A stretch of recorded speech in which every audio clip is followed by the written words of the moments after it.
So when you have an amplifier to your intelligence, like an AI, all the time, where lookups is essentially something you can delegate. Reasoning for decision making is something you can delegate, but posing the right questions to gather the right data and then forming your own judgment based on what it reasons and comes up with, and finally having the courage to make the decision, that's still you. That agency, that intrinsic curiosity to ask the right question, the scientific intellectual humility to gather new evidence, always questioning your beliefs, that is still you.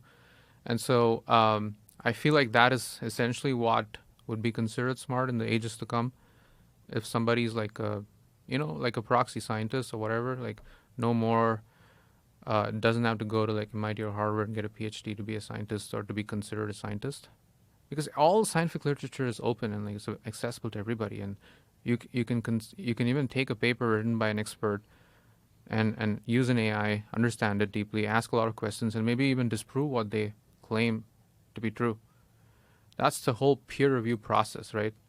The peer review process is all about questioning somebody's paper, and that's why, like whatever you said happened in the COVID days is wrong. Like you should be allowed to ask questions about even eminent scientists' work. It's okay. Like if you're dumb and you had the wrong questions, sure, you're gonna learn from that.